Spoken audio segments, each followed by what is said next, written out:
नमस्कार मित्रांनो, जय महाराष्ट्र। अनेक जणांचे कमेंट्स असतात की ज्यांना ज्यांना जॉब मिळाले आहेत त्यांच्यासोबत तुम्ही व्हिडिओ बनवा, मग त्यांनी अप्लाय कसं केलं, इंटरव्ह्यू कसा दिला, त्यांचा अनुभव काय हे आम्हाला जाणून घ्यायचं आहे। तर असाच एक व्हिडिओ तुमच्यासाठी घेऊन आलोय। 21 वर्षाची मुलगी आहे जी खेड्यागावात राहत होते, त्यानंतर तिने स्किल डेव्हलप करून बँगलोरच्या टॉप MNC कंपनीमध्ये जॉब मिळालेला आहे। त्यामुळे तुम्हाला पूर्ण बघायचं आहे, सगळा अनुभव सांगितलाय, नक्की बघा। पुस्तक वाचायला बिलकुल आवडत नाही।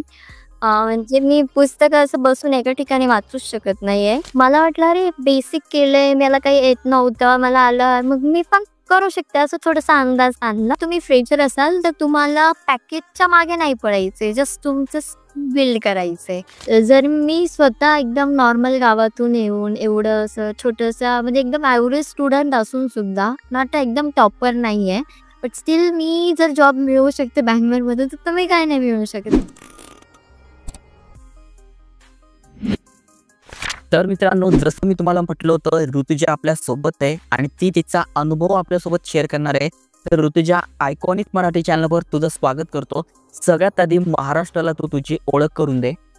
नमस्कार, माझं नाव ऋतुजा देवरे आणि सध्या मी एशिया इथं डेटा सायंटिस्ट म्हणून काम करते आहे। आणि मी आता पास आउट झाले 2023 मध्ये।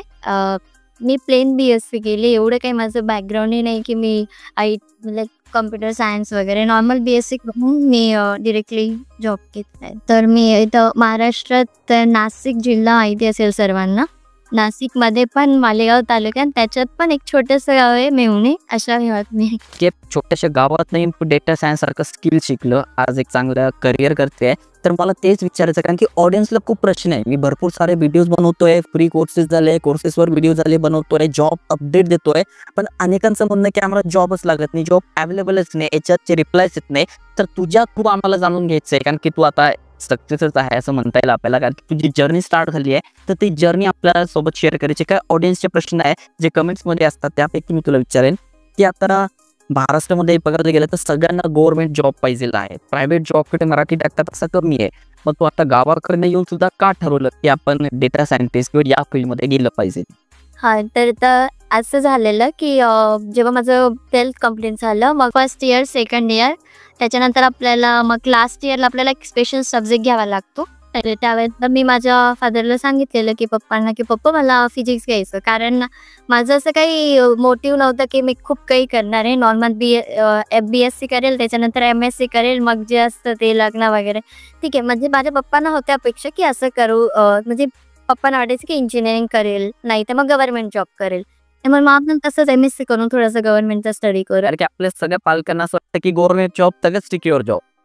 तेच ॲक्च्युली प्रॉब्लेम तोच होतं की जागा कमी असतात, लोक 5-5 वर्ष तयारी करतात, आणि त्यातले तर तू हे फील्ड निवडलं। तर तोच मला प्रश्न विचारायचा की तू या क्षेत्रात का गेली, म्हणजे प्रायव्हेट जॉब करावं असं तुला का वाटतं, तर तिकडे जावं असं? तर फर्स्ट थिंग की मला पुस्तक वाचायला बिलकुल आवडत नाही।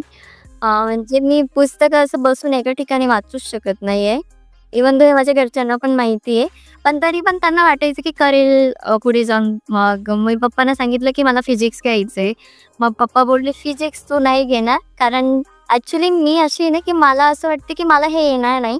मग आफ्टर स्पेंडिंग सम टाइम त्या पर्टिक्युलर थिंगवर मग मला वाटतं, मग मला येते ती गोष्ट, मग मला वाटतं अरे हे तर सोपं होतं असं म्हणून। बरोबर। पप्पा बोलले की नाही बेटा तू स्टॅटिस्टिक्स घेणार। त्याच्यावरनं 2-3 दिवस आमच्या घरात वाद पण झाले की नाही तू फिजिक्स नाही घेणार, स्टॅटिस्टिक्स घेणार। त्या दिवशी मी पप्पांचं ऐकल्यामुळे मला कळलं की नाही, घरच्यांचे निर्णय पण कधी कधी बरोबर असतात। मग मी स्टॅटिस्टिक्स घेतलं आणि तिथं एक दादा आला आणि मग तो बोलला की मी असं कमी वेळात शिकलो। तो पण त्याच कॉलेजमधनं होता, तोही डेटा सायंटिस्ट झालेला होता। नॉर्मल कॉलेज, असं नाही की खूप एकदम हाय, MSG कॉलेज आहे माझं, जे पुणे युनिव्हर्सिटीला, म्हणजे त्याचीच बराबरी। तर तिथे तो आलेला, तो बोलला की मी असं स्किल डेव्हलप केलं स्टॅटिस्टिक्स नंतर आणि मला आज 6 लाखचं पॅकेज आहे म्हणून। तो बोलला मी एकदम बेसिक गोष्टी शिकलोय म्हणून। मग मला वाटलं अरे बेसिक केलंय, मला काही येत नव्हतं, मला आलं, मग मी पण करू शकते असं थोडासा अंदाज आणला। मग आणि माझ्या पप्पांना पण माहिती नाही, काहीच नाही। मध्येच माझा बर्थडे आला कुठेतरी आणि मग मम्मीने मला 5,000 दिले ते ड्रेस घ्यायला, आणि मी ते पैसे त्या ओडिन स्कूलचं मी नुकतंच नाव ऐकलेलं होतं। म्हटलं हे ओडिन स्कूलचं काय बघू आपण, काय डेटा सायन्स तो बोललेला होता डेटा सायन्समध्ये डेटा सायंटिस्ट. म्हटलं एवढं इझी आहे तर बघू काय आहे. बघितलं तर ओडिन स्कूलचे व्हिडिओज होते, पॉडकास्ट होते. मग त्यांनी पण सांगितलं कसं बेसिक स्किल लागतात. जे मला आवडायचं ना, लहानपणापासून माझ्या घरात माझ्या पप्पांनी कम्प्युटर वगैरे आणून ठेवलेले होते. त्याच्यामुळे मला ते आवड होती की नाही हे असं कम्प्युटर साईड छानच वाटायची. इंजिनिअरिंग नंतर कोविड लागल्यामुळे पप्पांनीही जाऊ दिला नाही मला.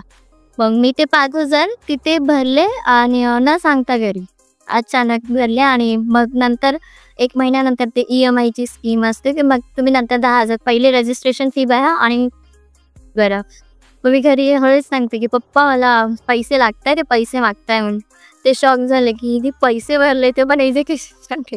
मित्रांनो, हेच तुम्हाला सांगायचं की बघा, जसं की आपण पण व्हिडिओ टाकले होते, तर कुठून ना कुठून तुम्हाला एक मार्ग मिळतो, तो तुम्हाला पकडायचा आहे. तुमची आवड काय आहे ती तुम्हाला समजून घ्यायची आहे आणि त्यानंतर तुमचा जो वे आहे तो सुरू होणार आहे. जसं की तुम्ही बघू शकताय, ऋतुजानी पण तेच केलंय. तिला आवड होती पण मार्ग मिळत नव्हता. तिला समजलं, त्यानंतर तिने ते स्टार्ट केलं आणि आज सक्सेसफुल आहे. तिचं करिअर स्टार्ट झालंय. तर आता पुढचा प्रश्न तोच विचारणार आहे की सध्याच्या काळामध्ये, कारण की आता आपण बघतोय AI आलंय, भरपूर साऱ्या गोष्टी येत आहे, सगळं ॲडव्हान्स होतंय.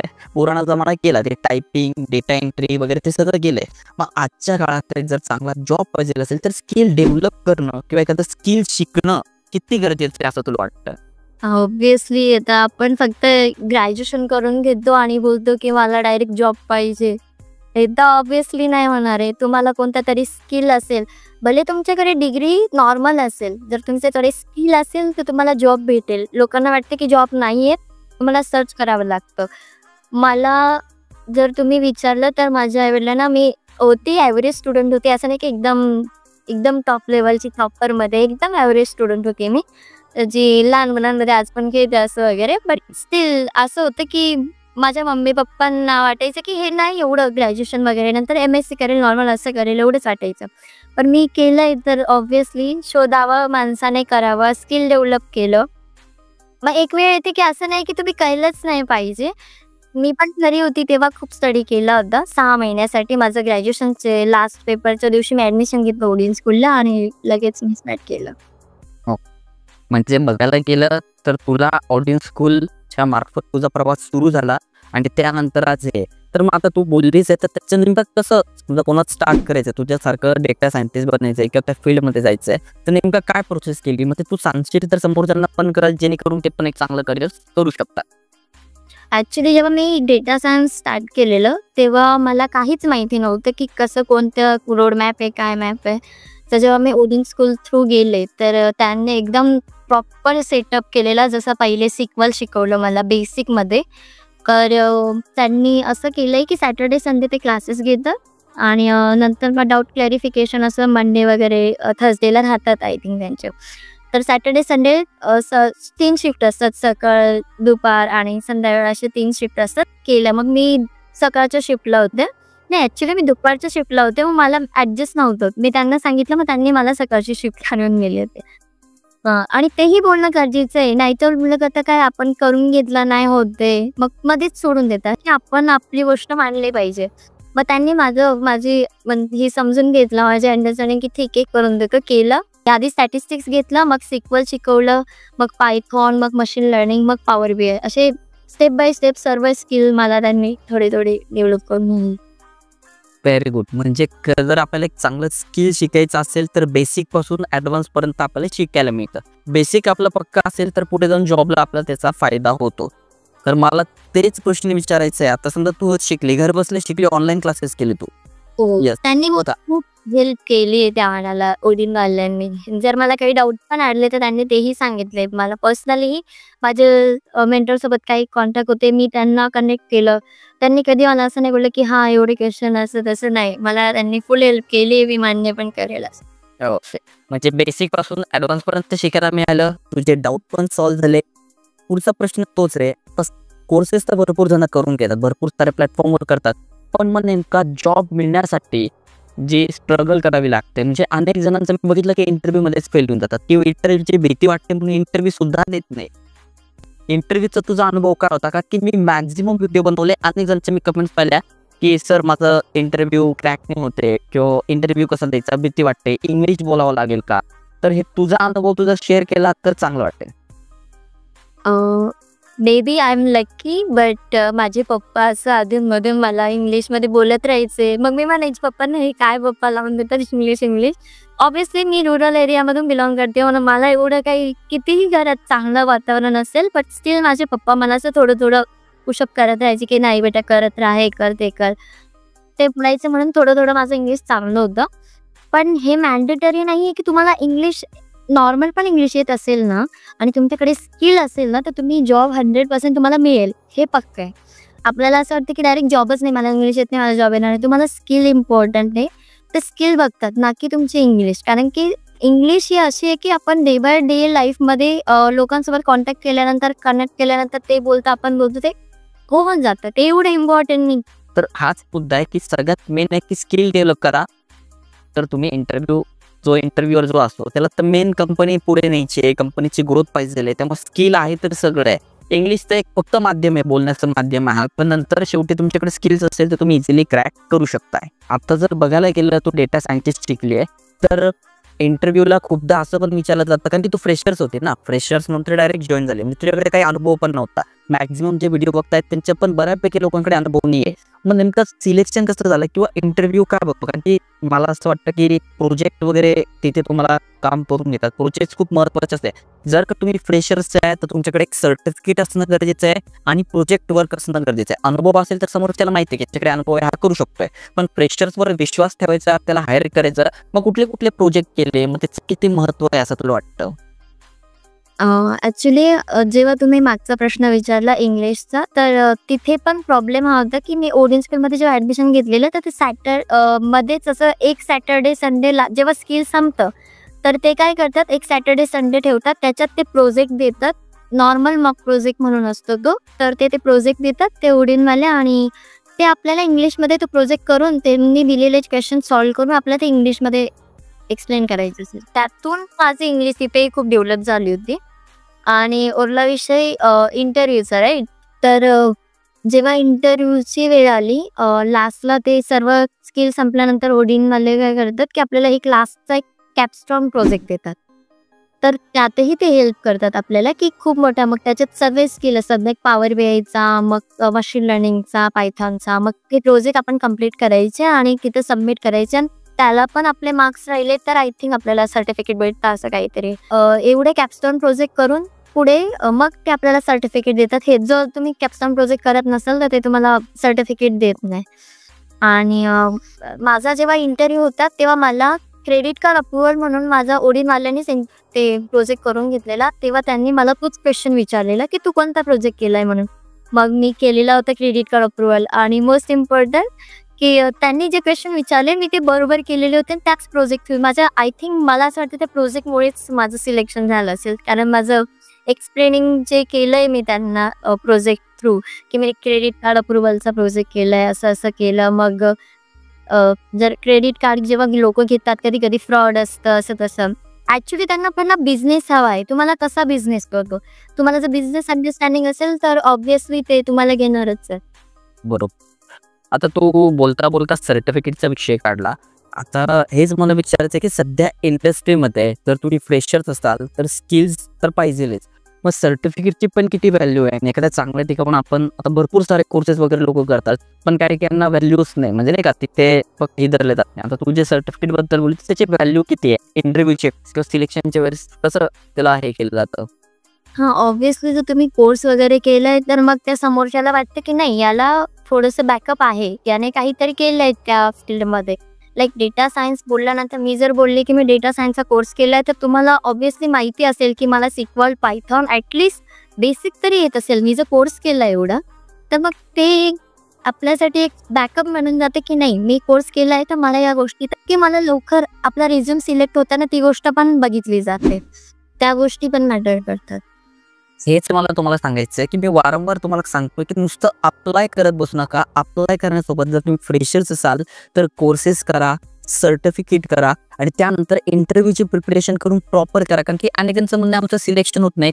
तर यांनी सांगितलं त्याचप्रमाणे जर का तुमच्याकडे स्किल्स नसेल, जर तुम्ही स्किल डेव्हलप केले नाही, चांगलं सर्टिफिकेट मिळवलं नाही, प्रोजेक्ट वर्क केलं नाही, तर बाकीचे ज्यांनी ॲप्लिकेशन केले तर त्यांचे शॉर्ट लिस्टेड होतात आणि तुम्ही मागे पडतात.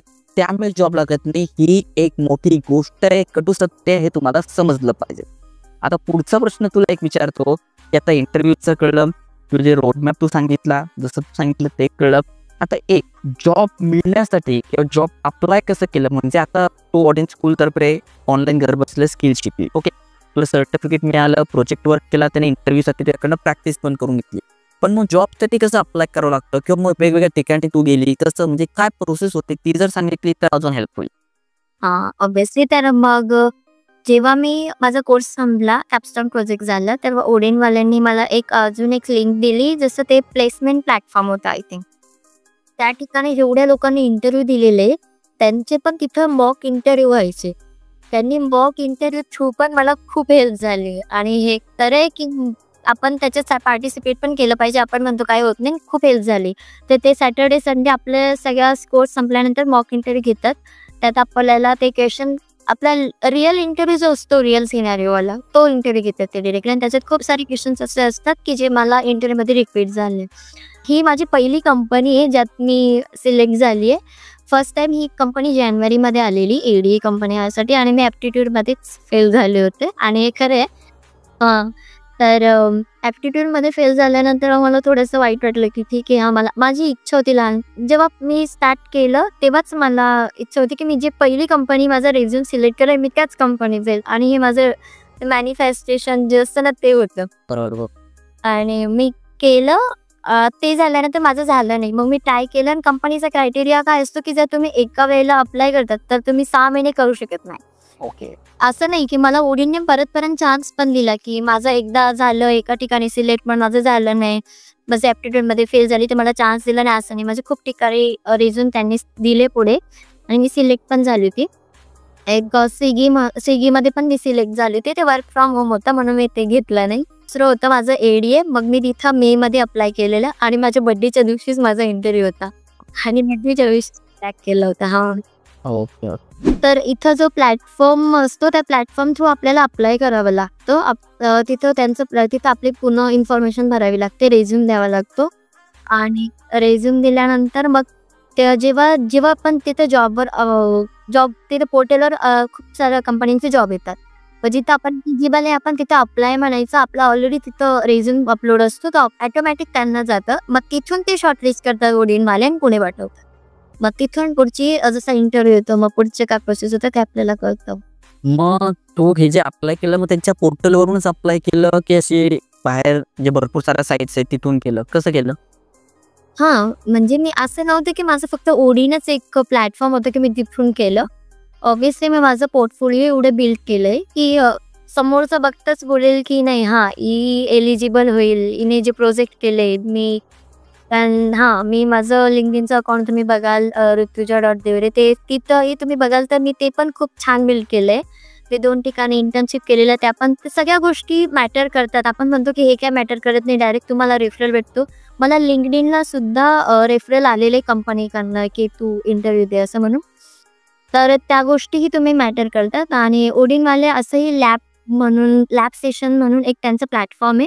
त्याच्यात तुम्ही खूप सारे क्वेश्चन्स असतात की तुम्ही ते सॉल्व्ह करू शकतात. आणि त्यातून ना असं कॉम्पिटिशन लागायचं की जी बॅच असते, लाईक माझी सकाळची बॅच होती, मग माझ्या बॅचमध्ये ना माझंच कॉम्पिटिशन, तिथं ना स्कोअर दिला जातो. हे क्वेश्चन तुम्ही जेवढे जास्त सोडाल तुमचं नाव तेवढं वरती जाईल, लाईक फर्स्ट तुम्ही असं राहतं. तर मग मला खूप आवडलं की ते, मग मला असं वाटायचं की मी 1 नंबरला राहावं, म्हणून मग मी जास्त सॉल्व्ह करायचं. बरोबर. तर ऋतुजा, चांगला वाटला तुझा अनुभव ऐकून. आता शेवटचा प्रश्न, आता तुझे हे स्किल घर बसल्या डेव्हलप केलं, शिकली, त्यानंतर तू प्लॅटफॉर्मवरून अप्लाय केलं, इंटरव्ह्यू क्रॅक केला, आता जॉब मिळाला, कुठल्या कंपनीत आहे? ADA Asia MNC company. Very good. आता पॅकेज कसं मिळतो? जसं तू फ्रेशरच आहे बरोबर, हे तुझी आता जस्ट तू जॉईन झालेली आहे, मग पॅकेज किती मिळतो?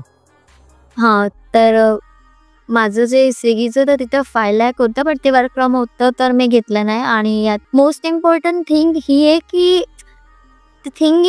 तुम्हाला, जर तुम्ही फ्रेशर असाल तर तुम्हाला पॅकेजच्या मागे नाही पडायचे, जस्ट तुमचं बिल्ड करायचंय. आपण मग मी फ्रेशर आहे तर मग काय झालं, मला एवढं पॅकेज पाहिजे, तेवढं पॅकेज पाहिजे, नाही असं नसतं. पॅकेज IT सेक्टरमध्ये हे ऑब्व्हियसली वाढणार आहे पुढे जाऊन. आणि मोस्ट इम्पॉर्टंट डेटा सायंटिस्ट असं, डेटा सायन्स ही फील्डच अशी आहे की तुम्हाला खूप ग्रो करायला भेटणार आहे पुढे. त्यामुळे स्टार्टिंगला तुम्ही फक्त हे द्या की तुम्हाला एंटर व्हायचं आहे IT सेक्टरमध्ये. तिथूनही सुरुवात असं थोडं ॲडजस्ट करा, बट स्टील तुम्हाला पुढे जाऊन भेटणारच आहे. त्यामुळे मी मोस्ट इम्पॉर्टंट याच्यावरच फोकस केलं की मला कधी जॉब भेटेल, ना की माझं पॅकेज कोणतं येईल मगच मला जॉब भेटेल असं. हे एकदम लाख मोलाचे शब्द आहे, तुम्ही लक्षात ठेवा. कारण की अनेकांना वाटतं यार इथे 3.5 लाखाचं पॅकेज आहे, 4 लाखाचं पॅकेज, जमीर वाट पाहतो. मग त्यामध्ये काय होतं, ती संधी सुटून जाते. पण हिने तसं नाही केलं. हिने जी संधी मिळाली, इंटर्नशिप पण केलं, तू बोलली त्याचा एक तुला फायदा झाला. त्यानंतर तिने संधी घेतली, एंटर केलं. तिचा हा शब्द खूप मला आवडला की तू म्हटली की एंटर केलं पाहिजे. नंतर या फील्डमध्ये जे तुम्ही स्किल डेव्हलप केले, तुमच्याकडे स्किल्स आहे, तुम्हाला पुढे जाऊन पॅकेज वाढणारच आहे. पण तुम्हाला तिथे एंटर होणं गरजेचं आहे आणि त्यासाठी स्किल डेव्हलप करणं गरजेचं आहे. तर खरंच खूप छान वाटलं तुझ्यासोबत बोलून. तू तुझा अनुभव शेअर केला आणि भरपूर साऱ्या मुली आहेत जे आपले व्हिडिओज बघतात, मुलं बघतात, त्यांना एक चांगलं करिअर करायचं आहे. तर एक छोटासा आणि शेवटचा प्रश्न, आपल्या ऑडियन्सला तू का सांगशील की अनेक जण कन्फ्यूज आहे की अनेक जणांना वर्क फ्रॉम होम जॉब पाहिजे, मी भरपूर सारे व्हिडिओज टाकतोय, पण तू पहिल्यांदा मला असं वाटलं की जी वर्क फ्रॉम होम सोडून ऑफिशियल जॉबकडे गेली, तर काय कारण होतं त्याचं? म्हणजे मला हे थोडंसं हे वेगळं वाटलं. तर असं होतं की मी लहानपणापासून कुठेच बाहेर नाही गेली, नेहमी मम्मी पप्पांजवळ राहिलेली. तुम्ही जेव्हा घराच्या बाहेर जाता तुम्हाला खूप साऱ्या गोष्टी शिकायला भेटतात, की जसं तुम्ही जगता, कसं लोक कसं ट्रीट करतात, लाईफ कशी असते, तुमचे स्वतःचे डिसिजन तुम्ही घेतात आणि खूप साऱ्या गोष्टी असतात, इन्क्लुडिंग मग तुम्ही खाता पिता, तुम्हाला जेवण कसं भेटतं, सर्व गोष्टी तुम्हाला ॲडजस्ट कराव्या लागतात त्या. एक वेगळा दृष्टिकोन मिळतो. आणि मला पहिलेपासूनच हौस होती की मी वर्क फ्रॉम होम घेणार नाही, मी बाहेर जाऊन. आणि माझं पहिलं तर पुणे होतं आणि मग मुंबई होतं आणि माझं 4th जे ऑप्शन होतं ते बँगलोर होतं. तर बँगलोर भेटला आणि मम्मी पप्पाने, आणि तरीही माझे मम्मी पप्पा बोलले की तू मुलगी आहे, मग ठीक आहे एवढ्या लांब जायला परवडेल का. मग मम्मी पप्पांनी बघितलं ऑफर लेटर, मग ते कंपनी कशी आहे काय आहे. मग त्यांना म्हटलं मम्मी पप्पा मला जाऊ द्या, ही लास्ट, कारण डेटा सायंटिस्ट पोझिशन इझी नाही आहे, सो तर तुम्हाला भेटलं तर मग केलं मी.